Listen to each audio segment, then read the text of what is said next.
Welcome to the Marriage and Motherhood podcast. I'm your host, Michelle Perda.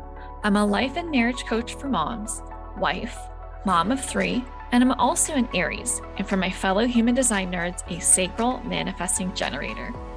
This podcast is for women who want to be happier in their marriage as they navigate their journey through motherhood, even if you're like me and you weren't shown how while growing up.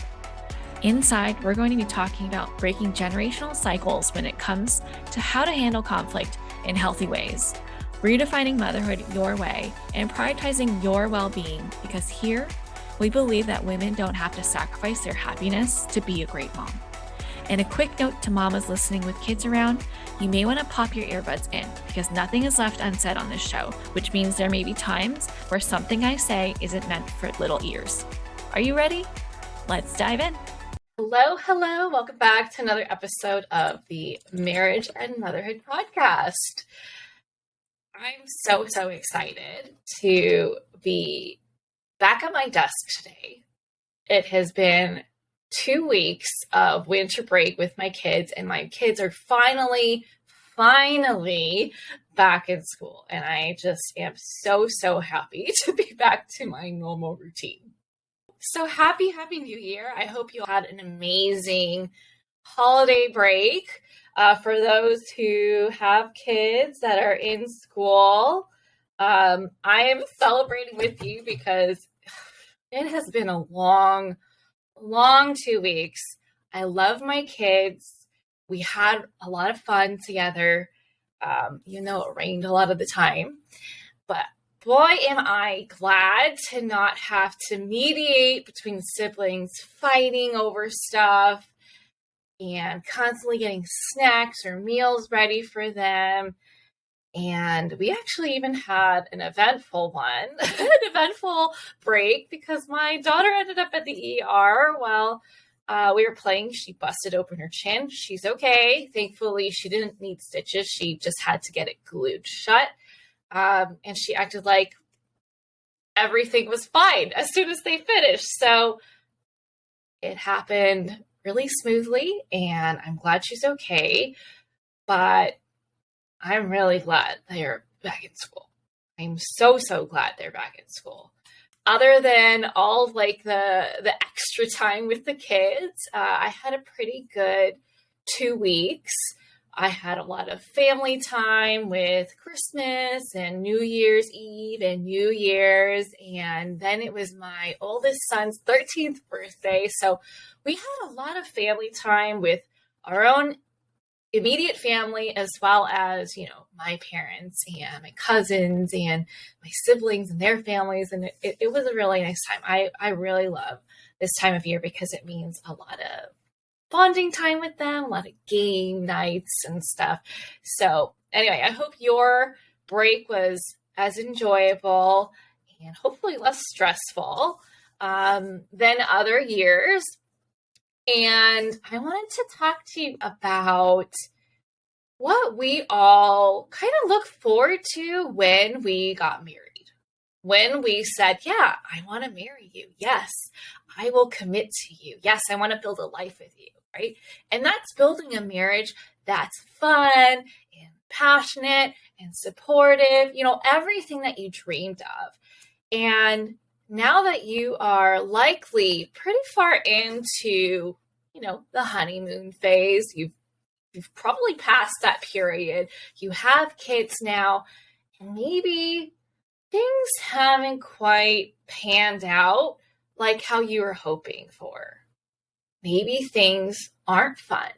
Maybe things aren't passionate.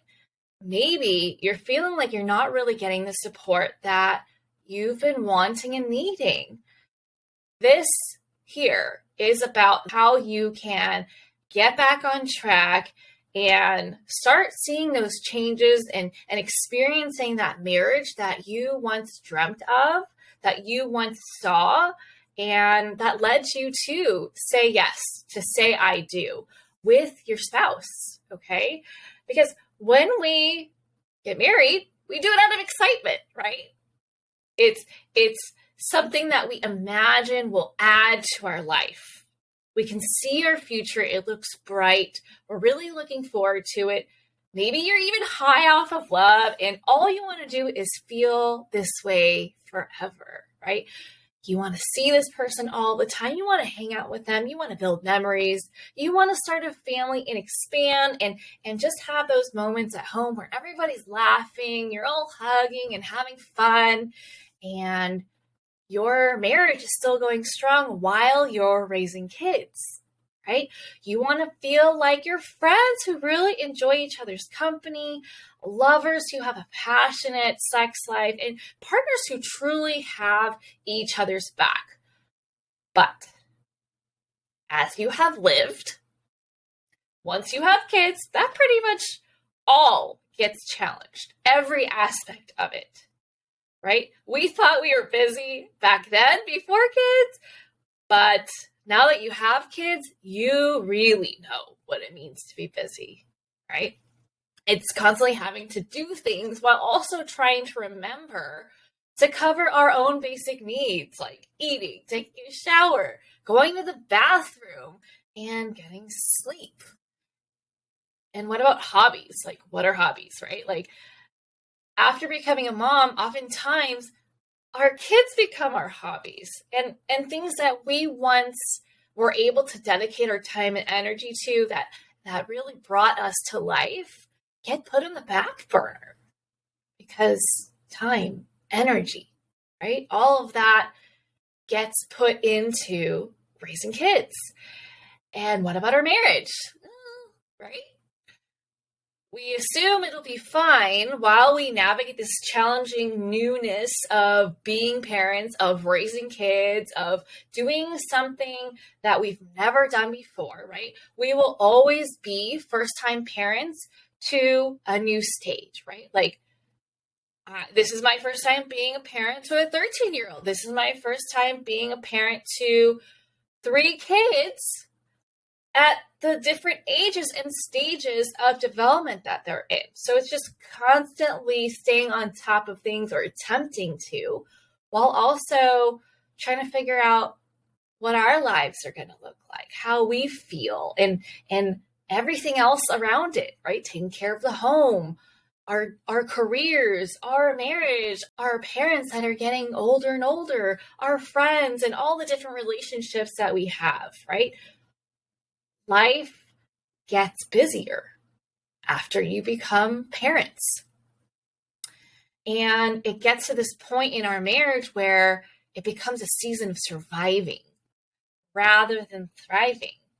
Does any of this sound familiar to you? Or you're like, yeah, this is my life right now. This is exactly the season I'm in. And you might even look back and notice that, wow, actually, it's more than a season. This is like the longest season ever. It's like the winter that never ends because our kids need us for a really long time, right?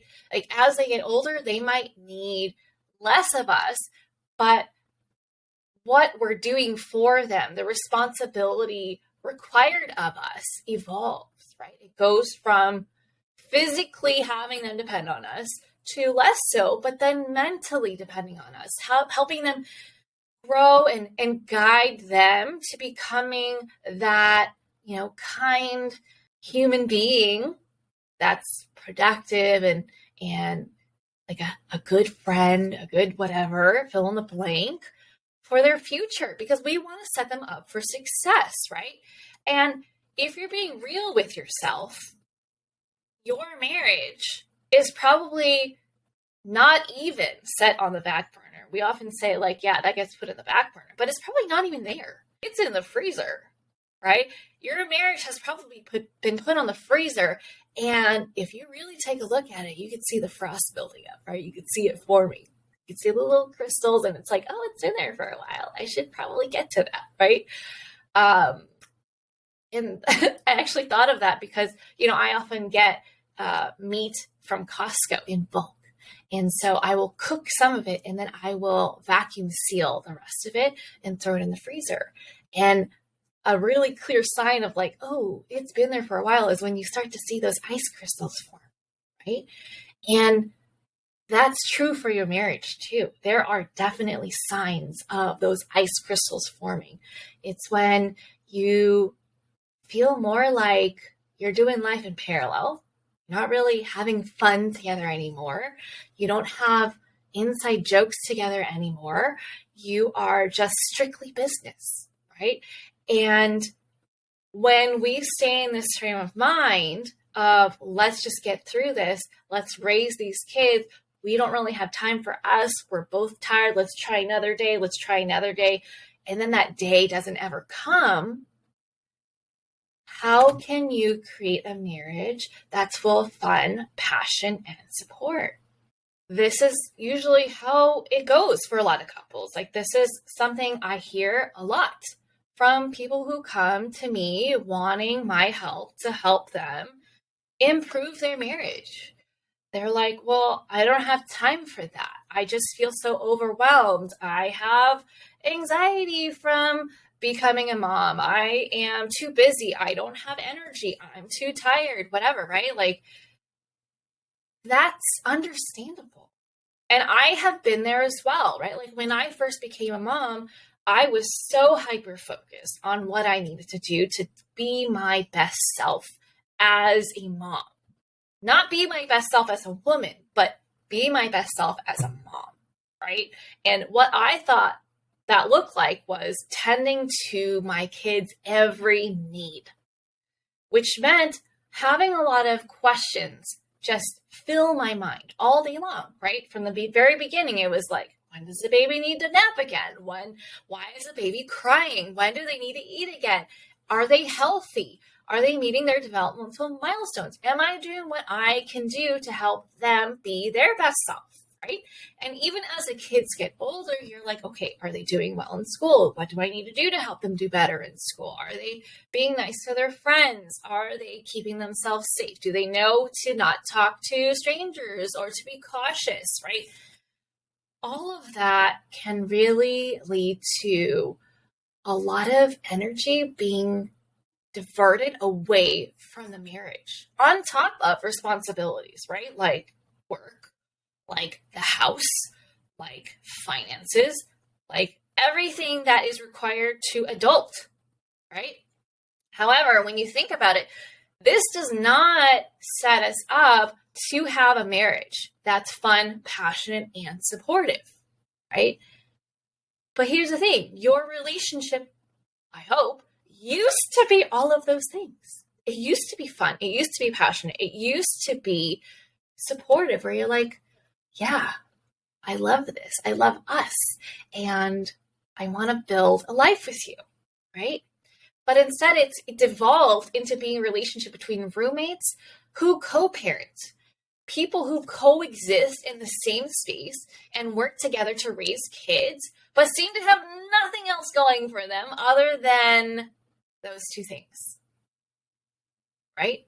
So the endless sources of connection that once were nurtured and fed have gone away. They've dissipated. And so the only things you two have in common now are your memories, as well as parenting and sharing a house together or a home together. So what this looks like in real time is the stuff you talk about revolve around work, the kids, the house, and whatever responsibilities you have, right? That's the extent of what you guys talk about. And when you take a step back, how do you see your marriage going? Like, where do you see the future of your marriage if this continues? Like, be really, really honest with yourself, okay? I want this to be a loving, kick in the ass reminder that you are co-creating how you feel in your marriage right now, okay? And if you're being really honest with yourself, you're going to be like, yeah, this is not going to create fun, passion, and support, partnership in my marriage. No, it's not. And in order for you to experience those things, you've got to be more aware of the energy that you're bringing into your marriage, right? You didn't get married and decide to have kids to just survive. You did it because you saw a promising future with your partner and you could see how fulfilling it could be, right? And what's become common is that instead of creating a life that's fulfilling, parents are now creating a life that feels full, right? Full of things that keep them busy, full of things that they feel like they should do, instead of taking a look at how to create a life that feels full of meaning, really challenging why they do things, whether things are right for them. Instead, we kind of just we want to go with the flow with how society and previous generations and the people around us have chosen to do life. And we think, oh, that must be how we're supposed to do stuff. But we're here to live our own individual experience. And so you don't need to go with the flow. You don't need to do life like how other people are doing it. All that matters is that you do life how you and your family see fit, how it best supports each individual in the family so that all of you can thrive. Okay? And your marriage is at the foundation of that, right? Your marriage should take precedence over your children. That might be challenging for you to hear. And when I say that, I don't mean neglect your kids. Meet their needs, right? But your marriage thriving helps your family thrive. Okay.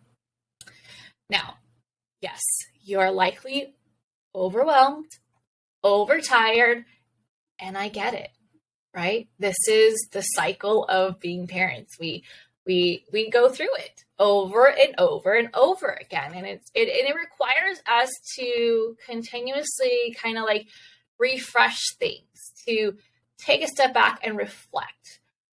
Is how we're doing life right now working for us? But how do you nurture a marriage when you're utterly depleted from the responsibilities of being a parent? And with this question, I want you to pause here and ask yourself, how was your marriage like before kids?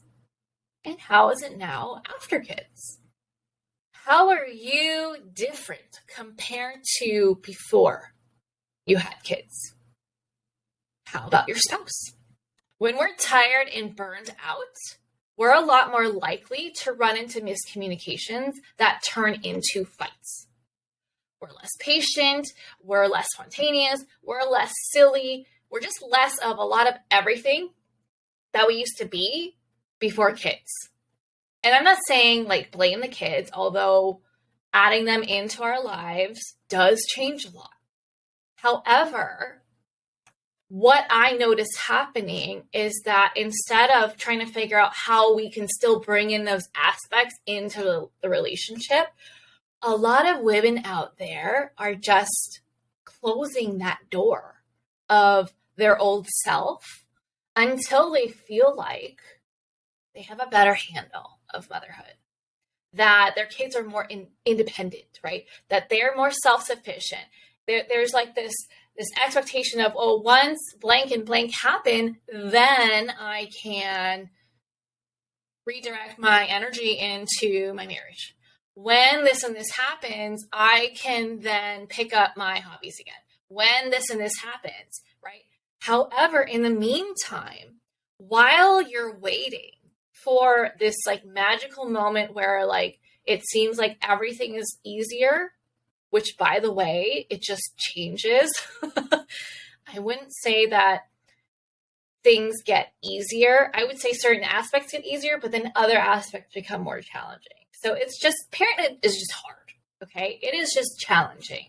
It is rewarding, but it's also very challenging, okay? But if we're constantly waiting for that stillness to happen to then dedicate time and energy into our marriage, we are essentially hoping, we are taking the risk and banking on the fact that our marriage will stay the same while we are in this period, this season of waiting, when in actuality, it is not going to happen that way. Because as time, as experiences go on, as a connection dwindles down and isn't rebuilt and nurtured, the arguments get worse, right? How we see our marriage gets worse. So the marriage actually starts to wither away. While you might still be legally married, the actual connection between you two starts to fall away. So as you're waiting, this is what's happening. Okay? And so this is where you come in. Yes, you have more things to do now that you have additional responsibilities, but that doesn't mean that there isn't room for you to make things better for you. Okay? This is exactly why understanding yourself, your needs, taking care of yourself is so damn important to you and your marriage. I will forever talk about understanding yourself and taking care of yourself because it makes such a profound difference in how you experience your life, your marriage, motherhood, everything. Okay? Self-care and self-love is not just for you. It affects everyone that you come into contact with. It literally has a ripple effect. Okay?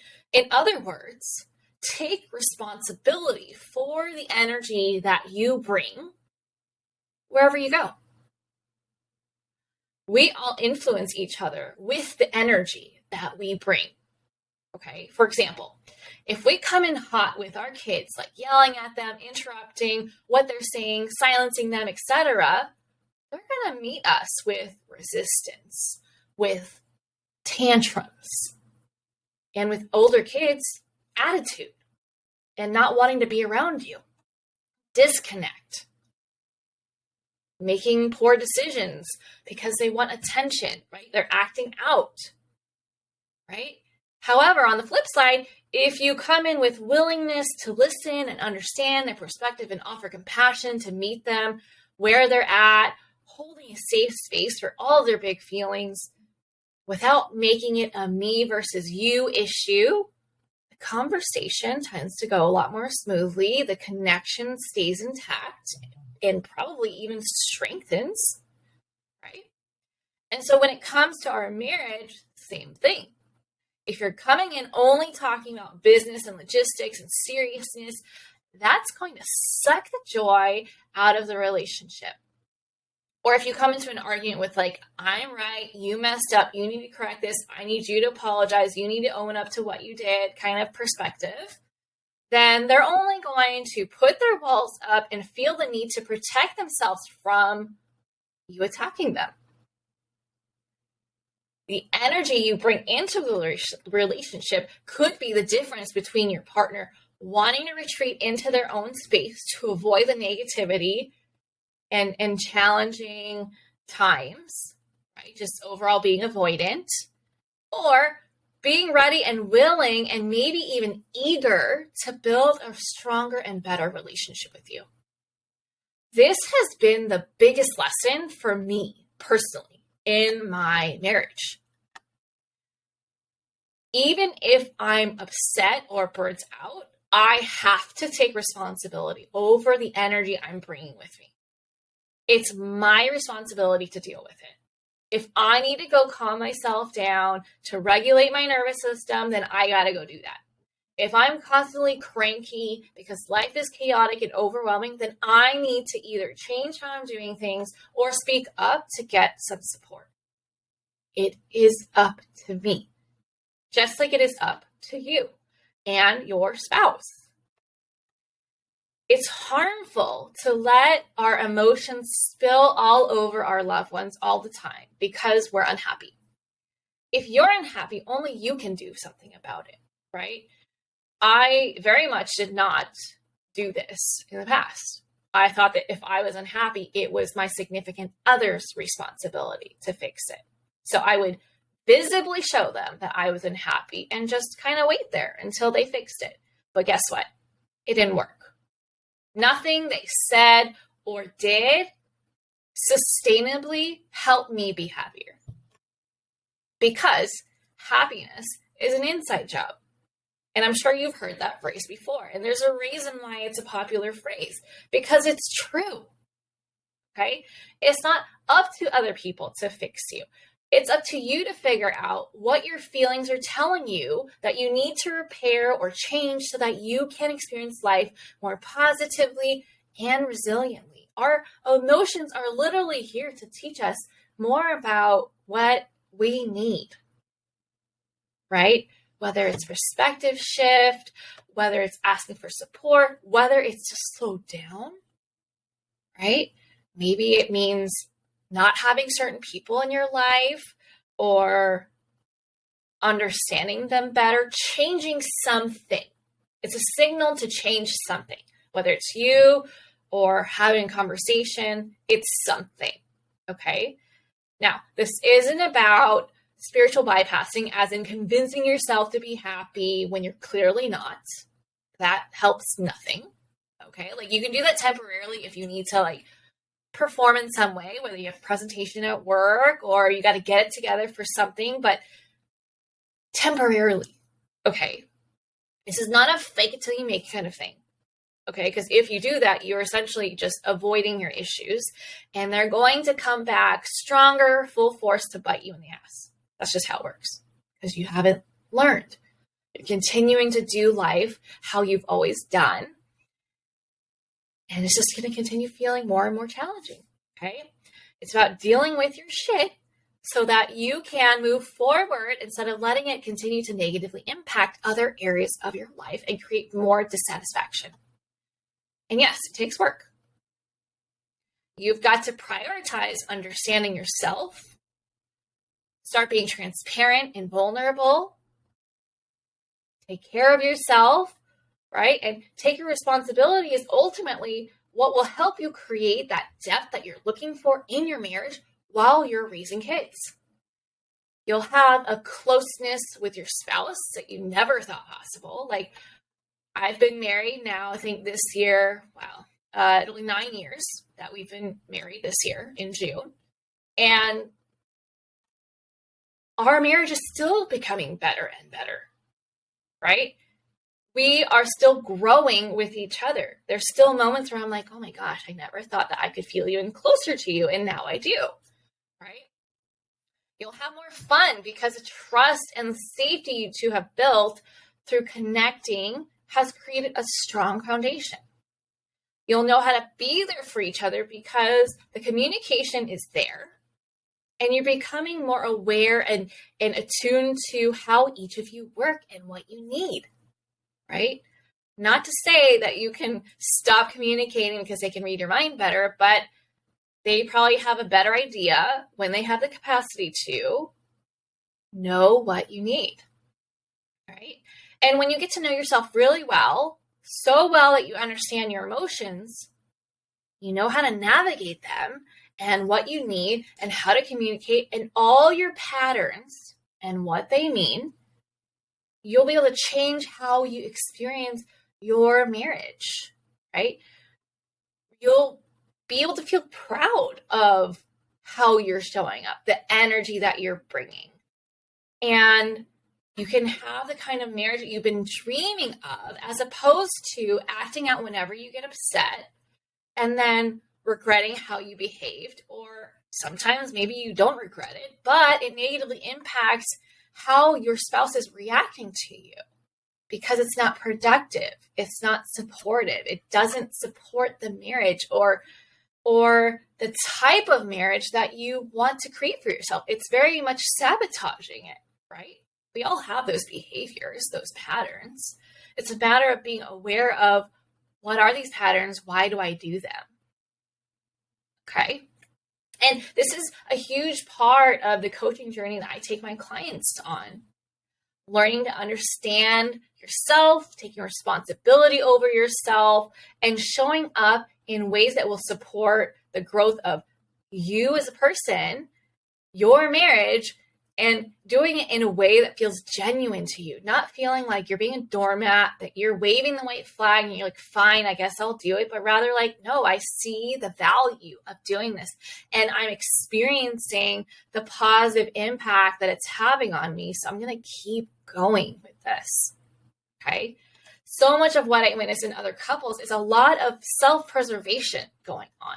They don't want to bring things up because they're afraid of how the conversation will go. They don't want to tell their partner how they actually feel about things and what they really want from their partner, because maybe their partner won't give it to them, or at least that's their fear, right? That they won't be supportive, they won't have their needs met.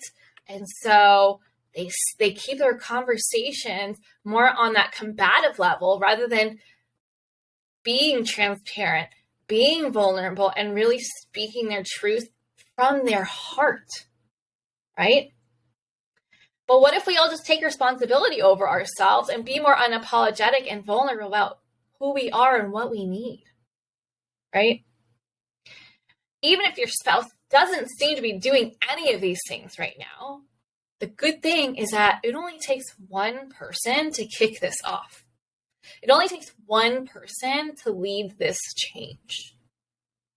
And because when you feel your best, you give your best. So ask yourself if you're willing to lead the change. Is the success of your marriage, the future of your family, important enough to you to be willing to drop the ego, to drop your pride, and lead the change by taking responsibility over your energy, right? My clients who have done this have seen the results through our work together. From feeling resentment and disconnect to feeling like a young couple again who also happen to have kids, right?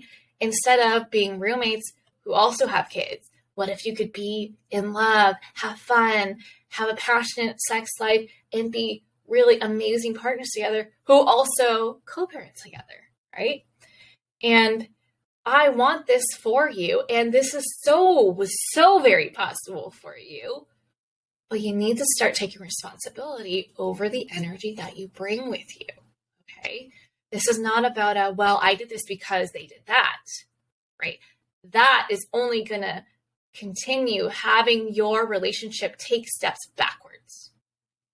This is about, you did that and I didn't like it, but I'm going to choose to be proud of how I respond. I'm going to choose to respond in a way that's going to support the growth of our marriage. And I'm going to choose to lead our marriage into greater depths, to greater joy, connection, love, support, all of the things that you dream of. Okay? So ask yourself, how can I start to take more responsibility over my energy and see how that pans out for you? I'm going to bet it's going to work out amazing for you, right? And even if you're really unsure about the future of your marriage, just know that that's okay, right? That's okay. Because you want to be able to wash your hands clean and be like, I did my best. I put my best foot forward. And I've learned a lot in the process. So whether this helps this marriage or a future relationship, I'm proud of how I was.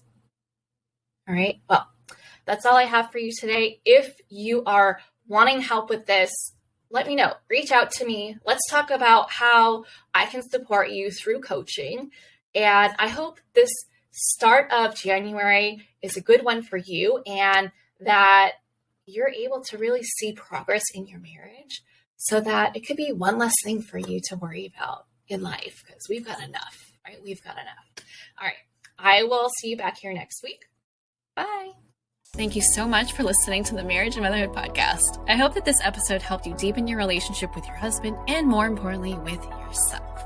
If you know someone that this episode would help, please share it. All right, see you back here next week. Bye.